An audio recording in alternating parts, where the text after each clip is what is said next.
ku mulyango nayingira mu audience oluyimba nalwewuuba nalutuuka mu makatinga abawagizi tebamanyi Sebata picking yaliwo ye yakasajja ndisane Kadongo Kamu super singers Matendo Lukwata twagoberako ne Lukwata advanced Kampala music stars ate Lukwata advanced jetya yali kyenda mwena Kasozi nga avudde mu Kabulada professional singers kubanga ebakomawo ebweru Basudde n'agenda ne Kasozi ne bagenda mu kibiina ekya Kabulada professional singers. Ekyamazima enzimba y'abakadde baffe gye bazimbangamu ebintu teyali nnungi nga bizimbirwa ku musingi gwa family. Uganda Music Censorship Board eyo baatuulanga ne batunuulira music nga tona recordinga basookanga ne batuula ne batunuulira music.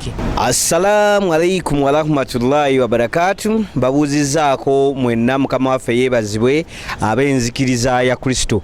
Nemebaza emirimu gyonna gye mugezezzaako okubanga okola obulamu butambula butya kansule nti muli bulungi nnyo. Bw'oba ofunyemu obuzibu obutali bumu tukusaasiddeko nnyo oviiriddwako abantu olunaku olwaleero olwadde oli ku kitanda ogudde kabenje tukusaasirako nnyo nene tusaba Namirimu Kadundu oyo ate akubekube ebiwundu ebyo byofunye birabe nga bisobola okubeera nga bikakana. Nze Ranks Kalyango ku mukutu mbeerako wano n'abantu ab'enjawulo n'olunaku olwalwo nina omwami ajja kuba atunnyonnyoleramu naye nze mumanyi nga music analyst ku bigambo naddala tutuuka ku music ono owa Kadongo abeera nga muntu mumanyi nnyo mumanyi okumanya nno tekute oyinza okusanga ng'onowooza nti muntu musajja mukulu nnyo nage mukisooka okumanya nali muyita musajja mukulu nnyo nengenda okumusanga nga musinga n'obukulu. Anyway gwe tukyaziza olunaku olwaleero Muzungu David nsanyusa okulaba oli nange bwentyo nsanyusa okubanga nkusisinkana babuuzeeko abalabi baffe omulabi oli mulungi nnyo nkwebaza okwerekerezanga obudde bwonna obeera ku bintu nga bino. Abasinga bagamba nti Kadongo Kamu wa bakadde simanyi oba wondaba nga nze gwolaba mu kamera gwolaba mu bifaananyi n'ontunuulira oyinza okukkiriza ekyo ekyogerwa nti Kadongo Kamu wa bakadde. Ndowooza ekyo ntera okigamba nti it's a mindset ey'abantu abamu abalina ebiruubirirwa eby'enjawulo naddala eri ekisaawe kya Kadongo Kamu. Kadongo Kamu yafuna nnyo obuzibu nti abasajja batandika okumulwanyisa wano ne wali nga bakola kinene nnyo okulaba nga bamulwanyisa kati ne bagenda ne basigamu abantu ekintu ekyo nti Kadongo Kamu wa bakadde. Naye ekintu kyesuubira nti kubanga omuto ategeera ate n'osanga n'omukulu nga takola ki nga tategeera. Wandi obusanga omuntu bagamba nti si buli magezi omwana yagenda n'agamba nti si buli bagamba mbu amagezi bukadde magezi naye ate bw'oba mutonga wali musiru bw'okula ogafuna. So munange ekyo eyo belief eriwo nze sigikkiririzaamu. Kadongo Kamu wa buli muntu yenna lwakuba nti kyetaagisaamuko obwongo okusukako ku music omulala nti olina okubanga omuwa kinene nnyo okubanga osobola omutegeera. Kale y'ensonga lwaki abamu batusuubira nti gundi oyo omusajja mukulu nnyo. Nedda n'oddayo emabega ebitabo ebitukuvu bino bye tugoberera abaasookawo si be baabiwandiika. Ebitabo bino byajja ne bikola ki ne biwandiikibwa abo abantu abajja oluvannyuma. Kale w'olaba Muzungu David nga yatudde mu maaso ga kamera yali mu kuwa ebintu bino teweewuunya ogambe nti badde manyi musajja mukadde. Nedda n'omuto akube engoma nozi. Okay, ebigambo bya Muzungu David. Muzungu David lwaki sokoleke bulijjo neebuuza ekigambo kino nga njala kikubuuza lwaki gwe muzungu? Nze nali mmanyi oba you are white. Erinnya Muzungu David linnya lya jjajjange era wootuuka ewaka n'obuuza muzungu tosobola kunfuna olina okuteekako enva nti njagala Muzungu David, njagala Muzungu Dennis, Muzungu James, Muzungu Noah, Muzungu Innocent, Muzungu Edina Ruth. Aho kubanga osobola okutegeera muzungu kigwokola ki olina okwongerako erinnya eddala. Jjajja yali ye muzungu ejjajja azaala muzeeyi. Kwaza bujjo neebuuza nembuuza omusajja omuzungu omuddugavu kakongoliro lwaki simanyi nange lwaki jjajja bamutuuma muzungu naye nga kyekyo kyeyinza okugamba. Okay, tukwaniriza olwo tuba tutandise ku mukutu gwaffe guno. Njongera okugamba nti we are proud sponsored by Rosemary Beddings.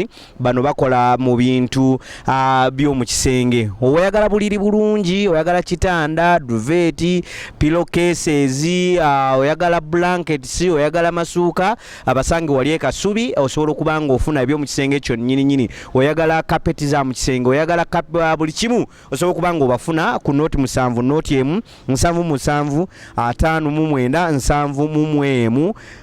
noti 7 noti emu 7 5 osobola okubanga ofuna bannaffe aba Rosemary Beddings ne basobola okubanga bakutuusaako ebyo byonna by'osobola okubanga okozesa eby'omu kisenge. Munnange okwebaka kirungi nnyo ddala. So olunaku olwaleero ku edition y'olwaleero nina omuzukulu muzungu David amaze okweyanjulira. Muzungu David nwakuba tuwayaamu musically wa Kadongo Kamu ye amulaba atya ku ssaawa eno era atambudde atya muzungu? Okusinziira gye tuvudde emabega omanyi ebyafaayo bitulaga oyinza okubanga toli mukulu nnyo ne Kadongo Kamu omugoberedde okuva emabega n'omuddamu eno emabega n'omunoonyerezaako ekisaawe kya music kino ekya Kadongo Kamu nga bw'okiraba lwaki ku ssaawa eno kiserebye? Ndoza kye kigambo ekituufu kye nnina okukolesa. Lwaki kiserebye okusinziira mu bbanga liri wekyabeererangawo? Nzijjukira emabega eyo omwaka gwali gwa 2021 nakubako omutwe okusereba kwa Lord Fred Sebata. Okubako omutwe? Omwami omu yannyambalira mwali mu Kadongo Kamu omwo agamba munene nnyo mu kisaawe kya Kadongo Kamu. Naye maybe statement yange gy'ataategeera kubanga buli muntu mu bulamu bw'ensi eno waliwo tulina ebintu biringa bisatu. Osobola okusereba, osobola okwambuka oba n'osigala awo makati. Okusereba kwe kusigala below line. Waliwo okugwa okugwira ddala. Below line. Omuntu ayinza okubeera ng'ali awo. Below tali waggulu, tali wansi nnyo naye ng'ali awo. So Kadongo Kamu ekyamazima ebintu bingi nnyo bye tuyinza okutunuulira. Tulina okusooka tutunuulire Kadongo Kamu we yabeera ow'amaanyi biki ebyamufuula eby'amaanyi. Kubanga by then twalinanga abasajja bano Uganda Music Publishers Association be basajja abatundanga entambi za bakadde baffe. Bazigulanga ne bazitunda. Kati awo abantu abo bakola kinene nnyo okubanga bakola ki babeezaawo abayimbi baffe nti omuyimbi yasobolanga okubanga afunayo ku ssente. Obudde buno ekintu tekikyaliwo nti kati ranks woonoofulumya oluyimba olwo lulya ggwe lulinga kiguuna kikosa ggwe tekikosa ki mulala.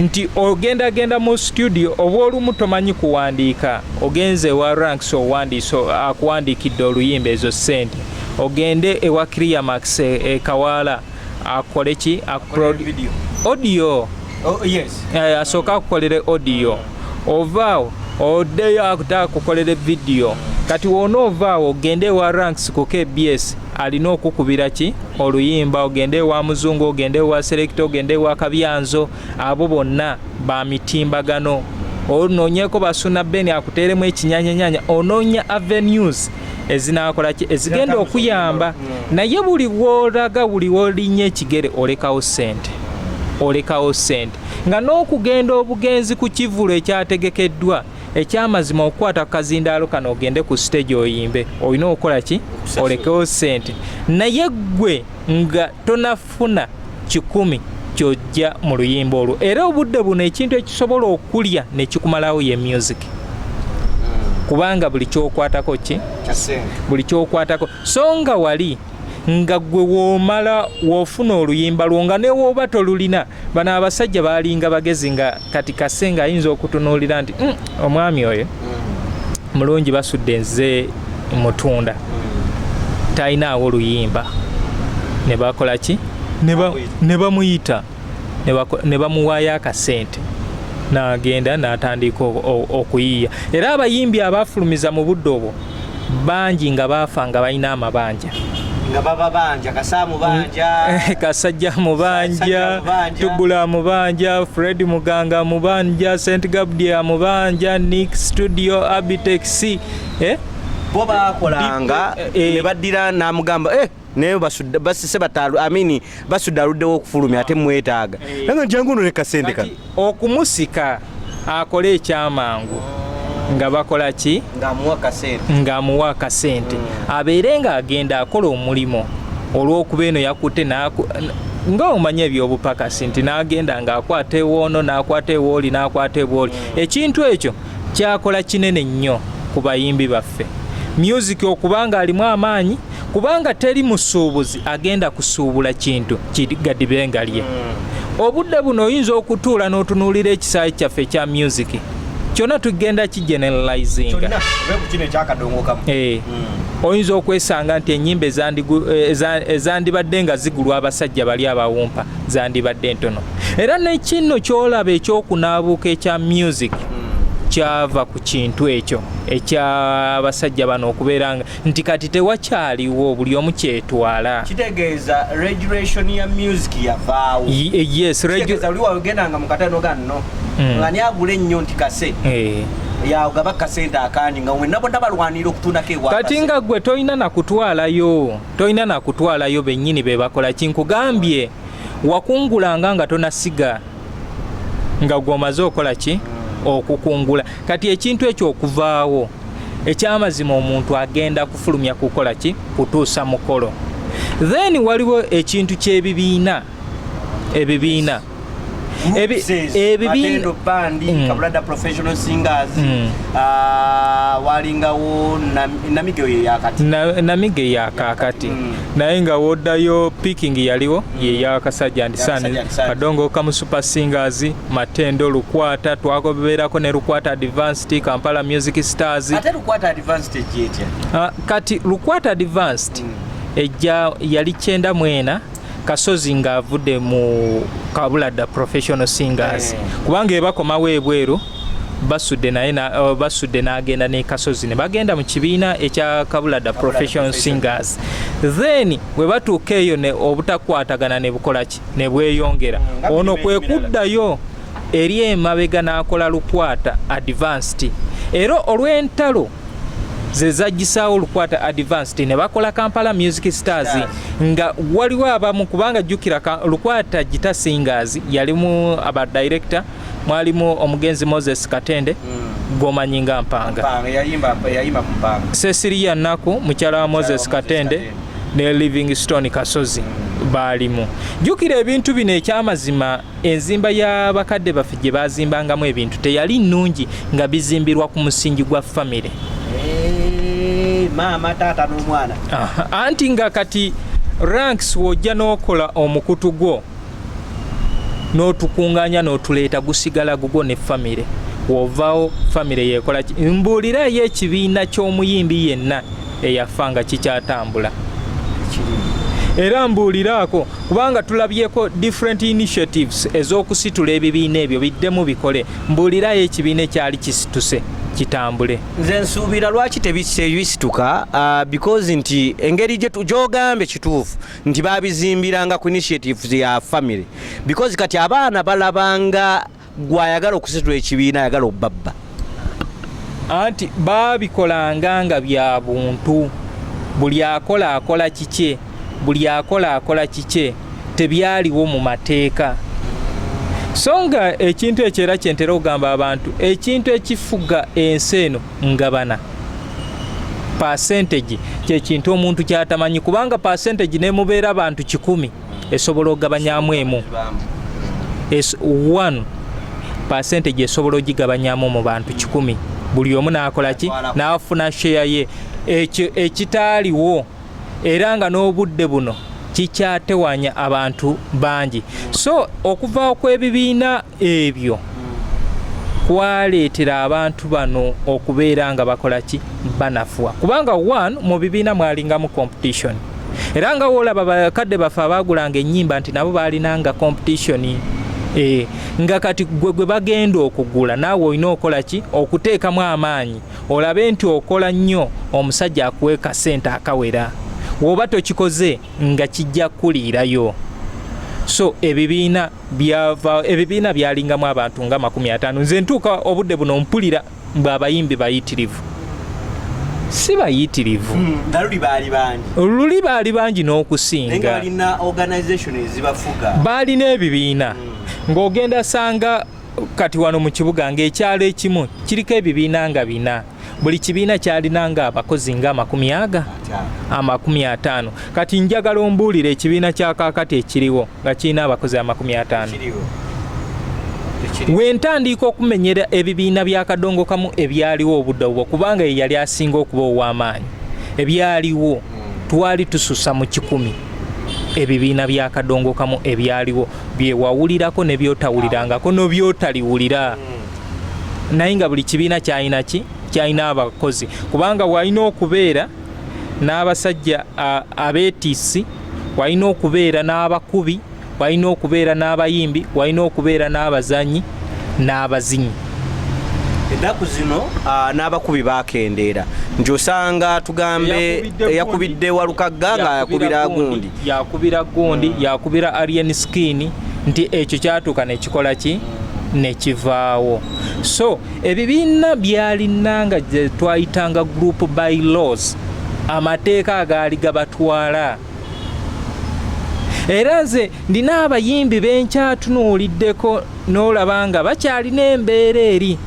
Tuddeyo Lord Fred Sebata woba ofunye omukisa okumusisinkanako ku bivulu ebyenjawulo munoonya tulina okufuna interview woba wafunyeeko ku mukisa okumusisinkana ku bivulu ebyenjawulo sikiwa nti wali omusisinkanyeeko ng'ali mu bawagizi atudde kubanga yazze kumulaba tekibanga okujja kedda Sebata yakolako show ng'ava mu audience ng'ayimba ava mu audience naye ate teyatuulanga mu audience wabula bwe baatandikanga okukuba loolo ye wano ng'ayingira ava ku mulyango n'ayingira mu audience oluyimba nalwewuuba n'alutuuka mu makati nga abawagizi tebamanyi Sebata aliru naye nga bawulira omuntu akola ki omuntu ayimba. Naye kati bano ab'ennaku zino munnaaye tubalabira ku gundi be bajja n'otubuuzaako be bajja okola ki era ekibiina ky'amatendo nkiwamu credit kubanga mbaddeko ne muzeeyi Kalaliyawa mu bivulu ebyenjawulo obudde buna Siragi Sebbanje mba mulindwa vumbi nti watuuka n'akola ki n'atuula. By the way, empisa eyo beba matendo si Sebbaale Sebbaale tuyinza musanga wantu ng'ataayaya bwatyo kyekyo kyengezaako okwo kati tunuulira n'abayimbi abaliwo obudde buno gwogenda okweta omusanga ku mulyango omusanga gye batunda emmere omusanga nti agenda okutuuka eri ekyamazima nga toyinaamu kipya kyokola ki ate n'ekirala otunuulira abasajja abo si bw'obanga wamuyisewo kuyimba tosobola musanga backstage ng'alwanira akazindaalo nina wendaga anti yazzeekola mulimu ogwo gwe gwamuleese naye kati saawa zino ekyamazima kukubirira bukubirizi wali ngende nzijewo 5 wali 10 wali 2 nsobole okubeera nga nkola ki. So okuva kw'ebibiina nti wali ng'emirimu okukola twakoleranga mu bibiina ng'ekyamazima tojja kusanga Sebata mu entebe gitasingaazi owa entebe gitasingaazi togenda musanga mu bazira so ekyo kyaleeta obuzibu. Waliwo competition between ebibiina ebyenjawulo era ekintu ekyo kyawalirizaako Kasajja and Sons okukola picking ne festa. Nino mukyala gwe naliko naye wano bamuyita Nakawo Aida Grace Tangala Aida yaŋŋamba babeera mu kibiina naye ng'ekibiina ekyo kirimu ebibiina 3. Ndowooza kyenjogedde nkugambye balina picking ne babe ne festac kati eyo okola ekibiina ekyokubiri kyajja mu mbeera ya kubeera nga kiteekawo kuvuganya nti tugeze kulabako egenze nateete festac egenda kugenda ebeera e Busega then nti matende eryewo obulenzi picking egende kasana kitegeeza competition zino zivudde dda wezinozo tulaba alienski atadde ku Freedom City akundi n'ateeka ku natunuulira ebigambo bingi anti omuntu eyali emabega w'ekintu ekyo mwebaza nnyo nti music yaddamu okubuuminga akaseera ako n'olaba obunkenke obwakola ki so ng'eno naffe eno mu kisayi kyaffe ekya Kadongo Kamu nali nasemba kiraba zaali nga 2 ogwokuna not 2 nga 2 mu kintu mu 2017 Jackie Kizito yagenda n'ateeka ekivulu enateete ku Sunset nga atongoze oba yali bamayumba 10 comprehensive enateete then Tone Sempijja n'ekibinja kye ne bakola lukoba ku lukoba ku Freedom City era ekintu ekyo nendaba abantu okuyombagana okwalimu kati awo abantu ne batandika okwesalirawo nze ngenze ku lukoba nze ngenze eri tuleetedde kamiliyoni gravity kubanga baali eno abantu nti ffe tunoonya ki tunoonya lukoba ku lukoba era nange olunaku olwo nali ku Freedom City wagenda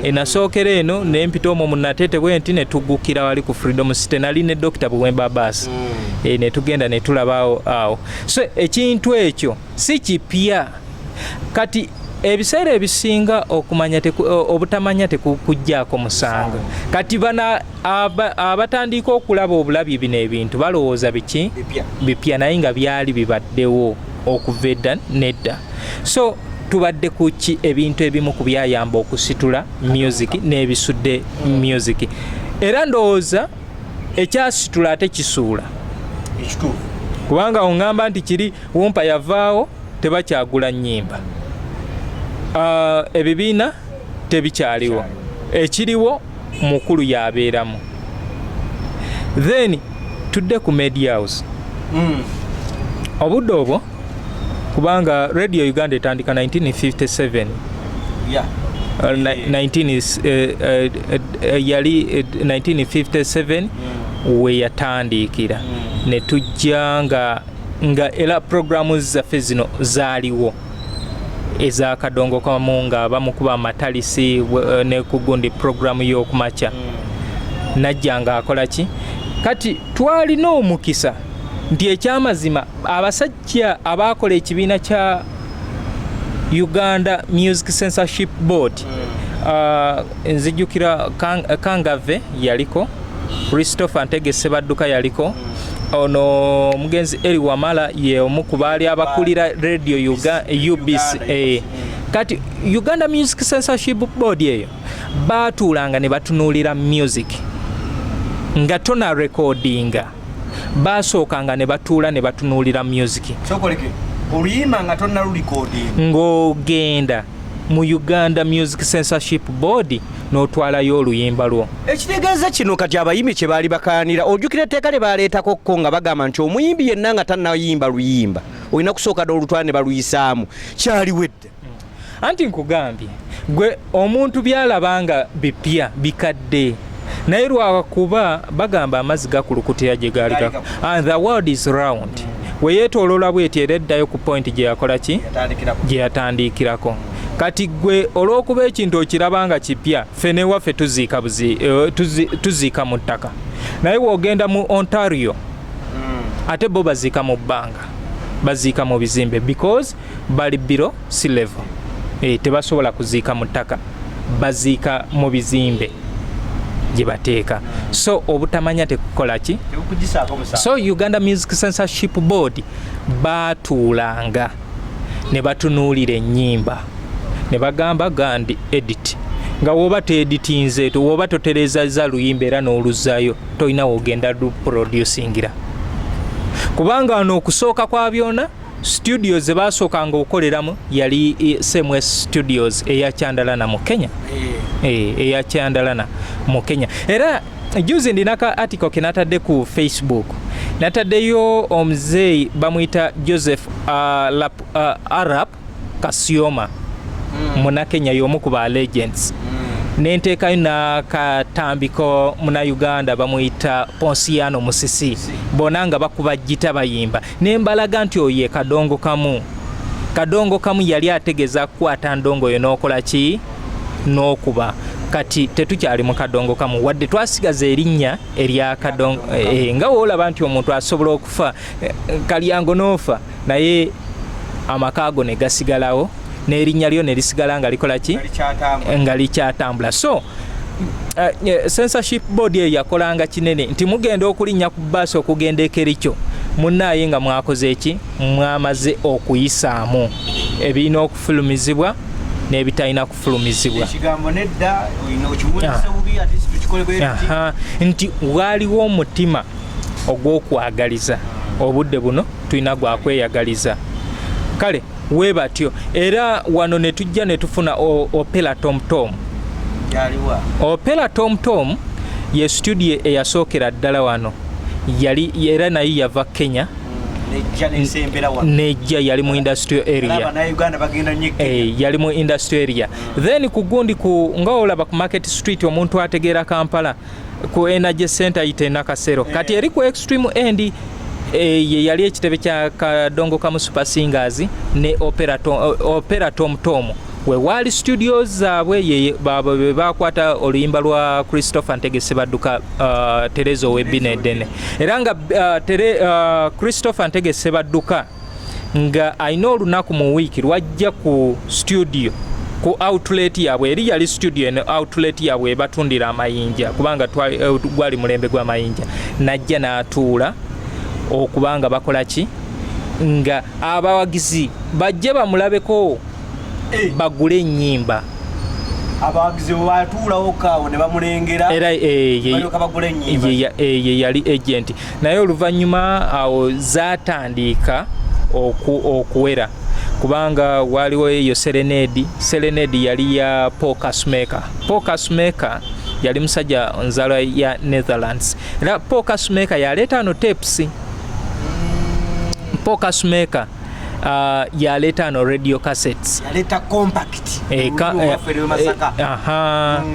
yaleeta compact nze Lwebusoga yaleeta compact wano Paul Kasmaker naye nga ayambibwako omugenzi Bernardine Subuga Ssemmango omwami otwamuziika mu 2022 last year mu mwezi ogwokuna twamuziika eyo ludda lw'eziroobwe ova okugombolola ebisukuma neweeyongera yawo munda yali agent kubanga jjukira mu myaka gy'ensanvu nga Idi Amin Dada yagoba bakyerupe kati ono yali akolera kampani eya Africa in Transit ye yali agikolera nga yaleeta ebintu ebyo kale wano ne tubeera n'eno bagitanga eya omugenzi Charles Sonko yali ebeera Nateete kupiko waliwo yali mu ndeeba ya Edmond Bate negundi naye yali mu ndeeba not Nateete kupiko koba Charles Sonko ye mukulu wa Fielder Sonko yakuyimbira Wambuuza yakuyimbira kati oli n'ayimba n'awulira ono gundi lwe yaddamu yes Sonko Fielder yayimba Wambuuza obanga nkwagala amazima nkwagala era gwe nambemu yes nayimba ezo zi step out nayimba yayimba nonedda yaluyimba n'omusajja muna Kenya naye nga bamuzaalira ano Uganda Daudi Kabaka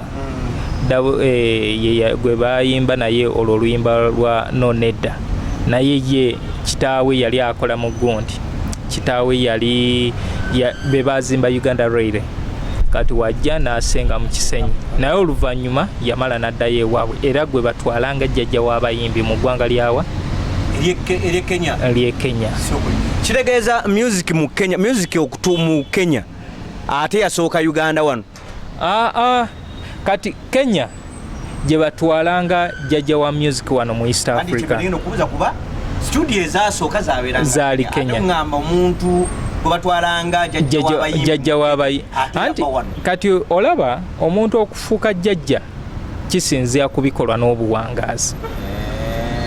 Kati wano bagamba Christopher Ntegese ye jjajja w'abayimbi naye nga yasooka okuyimba wano Kadongo Kamu. Oba bagamba Kadongo Kamu. Jjajja w'abayimbi ba Kadongo Kamu si generality. Baamufuula jjajja w'abayimbi.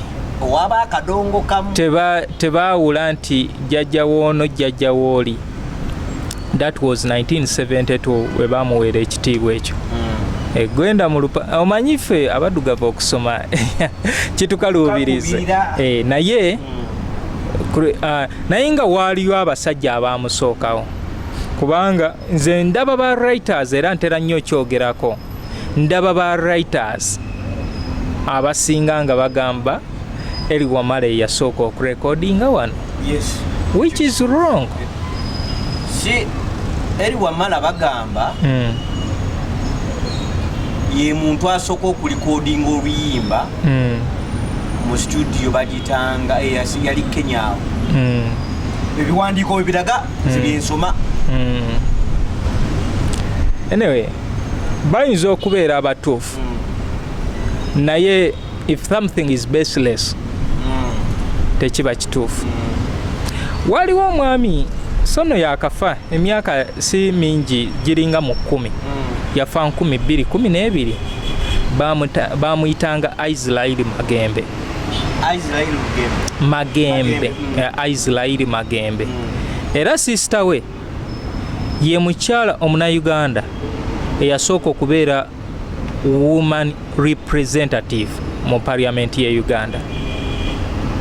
Israeli Magembe kitaawe ye Samuel Wamala yali katikkiro wa Buganda ku mulembe gwa Daudi Chwa. Era Israeli Magembe yali OB wa Edward Muteesa. Israeli Magembe yali OB owa Henry Wako Mulochi. Webatya kabondo kabwekaali.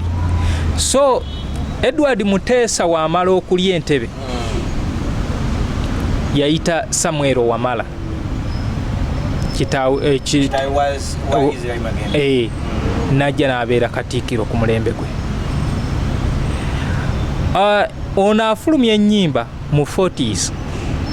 Eri Wamala yajja mu 50s.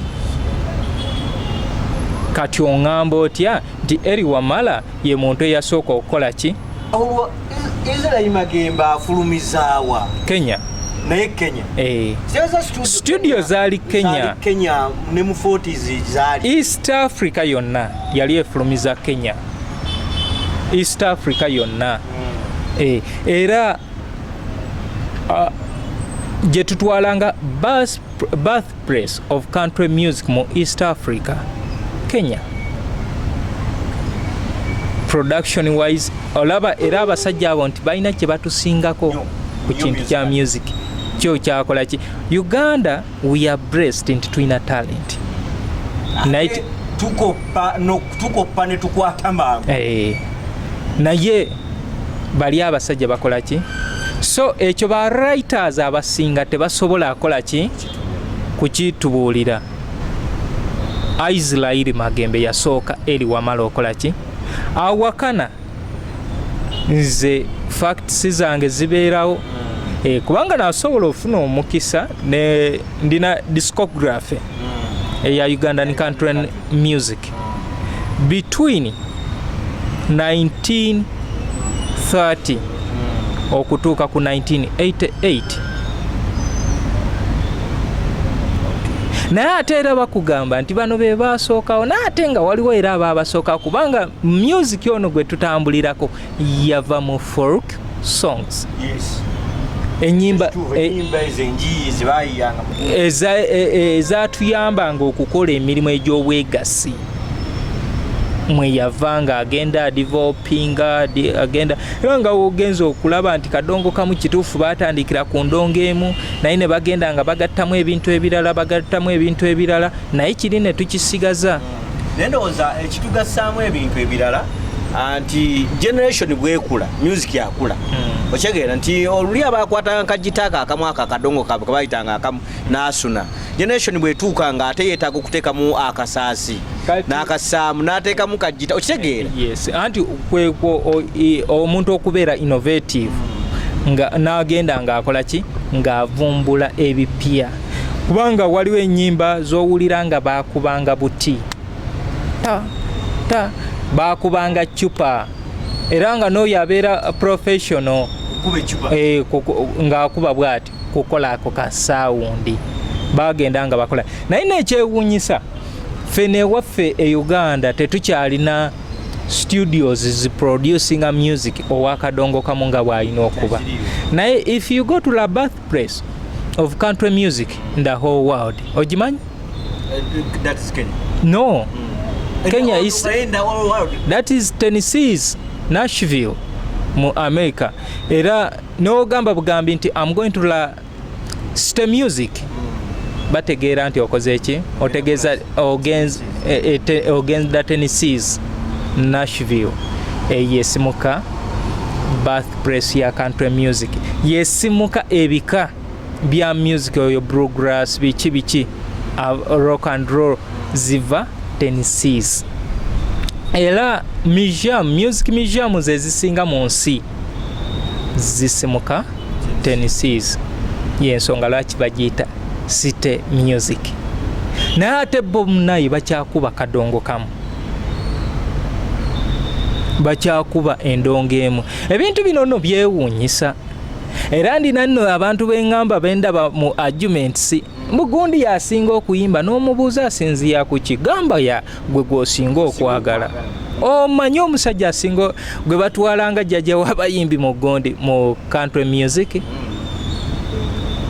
wetwali ewankulukukwao juzi olaba omwami oyo omuzungu waliwo omuzungu eyaliwo era bangi nnyo bakola ki naye simanyi bye banyumya naye nze nasobola okufuna omukisa ne tunyumyamuko sigatta nnyo bigambo biri naye at least twasobola okubeera nga tugata omusajja gwe batwalanga jjajja wa music is called Hank Williams.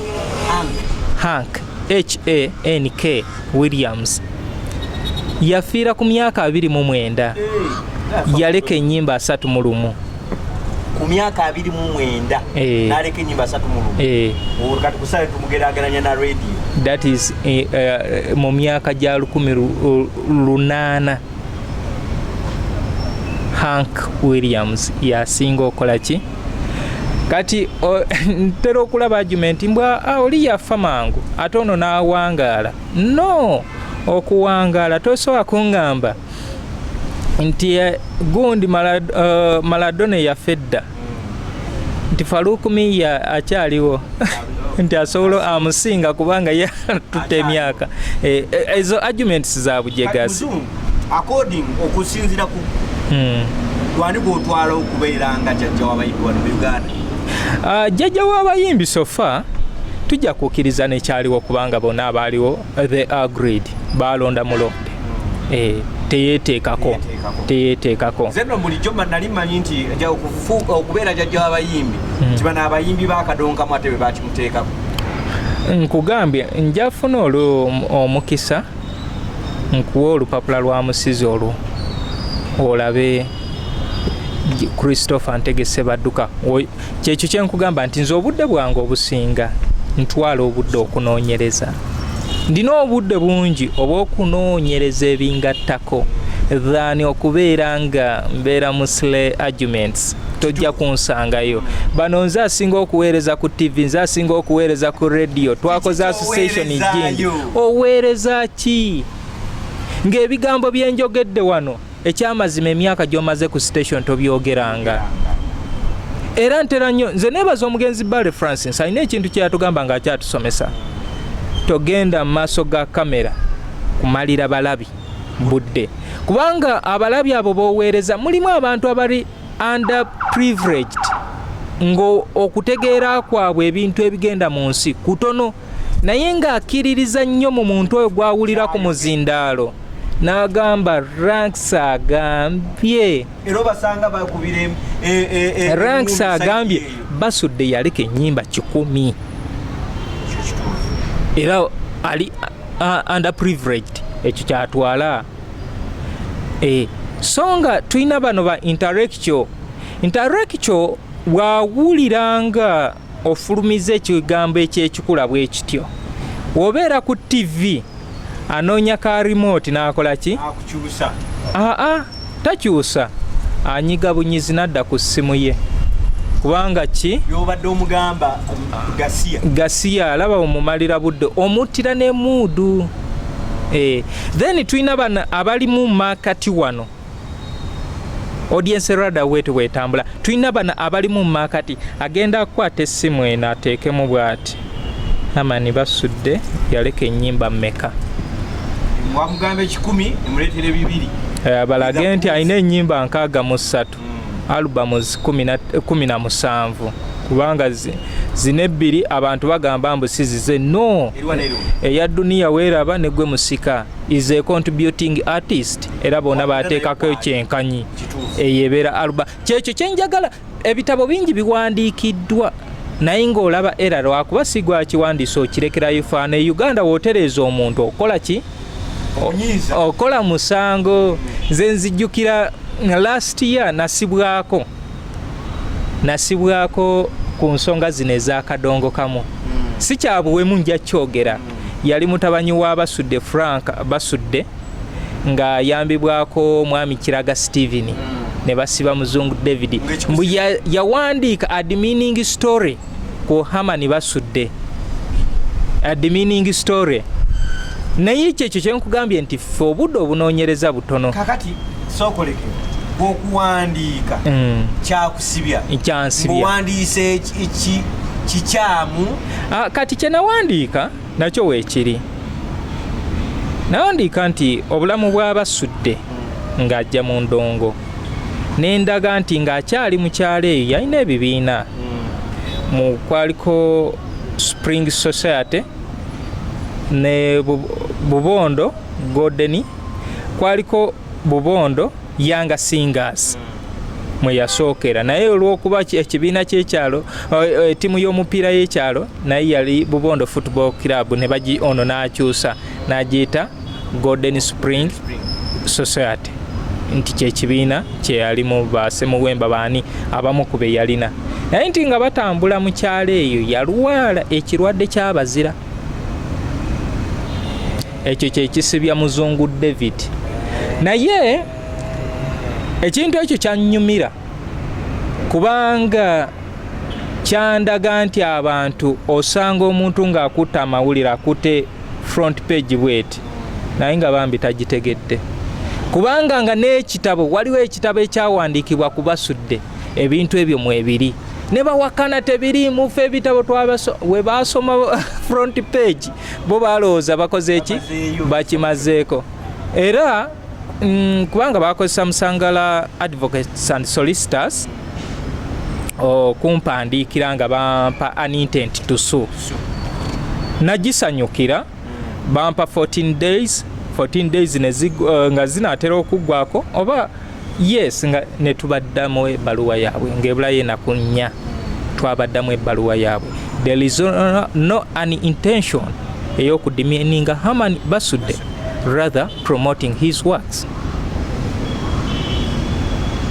ne tugira naye ne tubagamba baddembe okugenda mu kooti ne tulaga nti kubanga baali bansabye miliyoni 10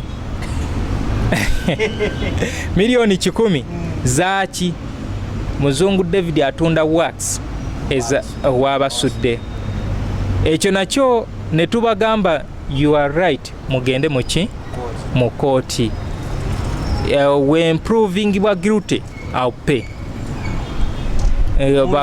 bakansonga baagalako nabo mbasasule 15 ndowooza we bakitegeera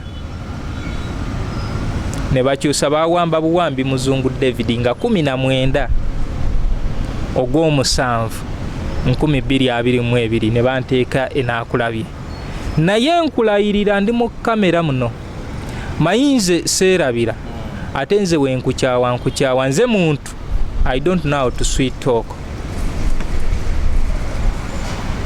omuntu waabwe gwe baagira banteekako omusango muzungu David simple robbery nga 9 ndina omwami gwe nabba.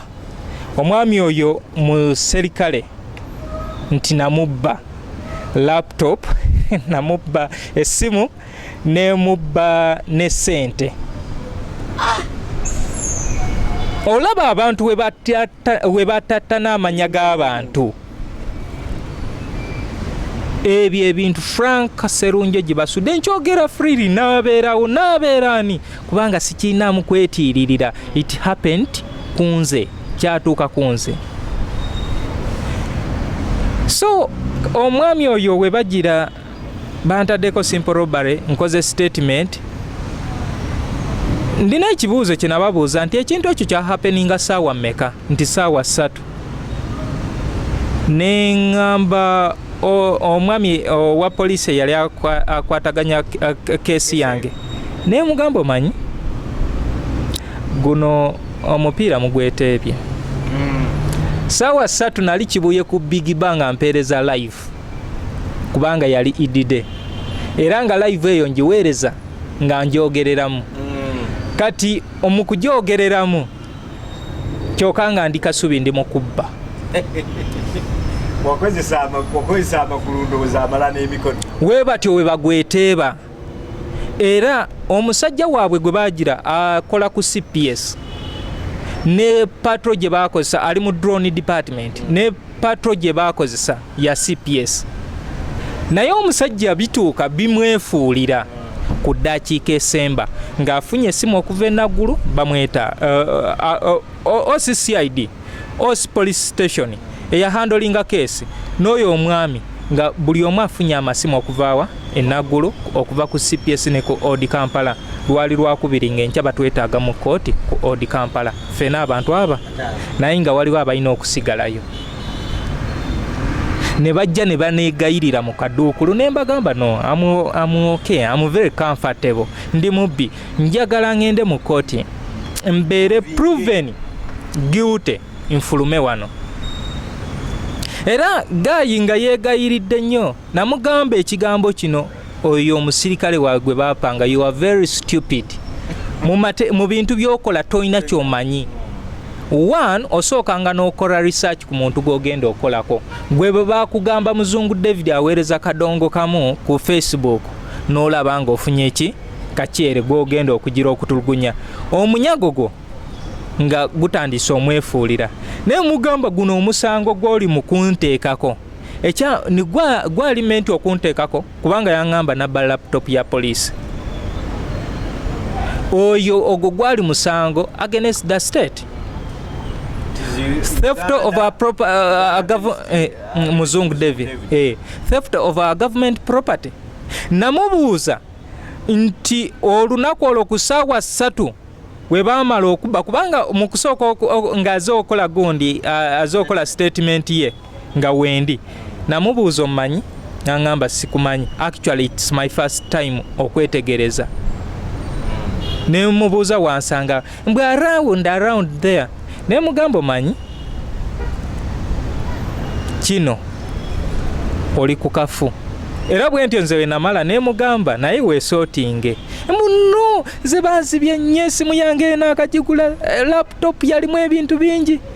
Kati tukomawo kanso wange ng'amaze okutuuka. Kanso okutuuka ng'amumanyi amanyi ne mukama we ku CPS era yamaaliriza agambye kanso mukama wange tomugamba naye nyamba tusootinga ensonga zino muzungu David afulume wano. Omubbi afulume nga taina kyakoze eki taina kye bamuvunaanye. Omuntu eyabba ekintu kya gavumenti ne mugamba no nze njagala kubeera ano tumaalirize nsasule gavumenti otherwise okay tukyali ku mubuuze ekibuuzo wano ku poliisi we waloopye wano around tuyina police stations ezo, tuyina Kasubi police post, tuyina Kiwunya, tuyina Nakulabye waloopawa.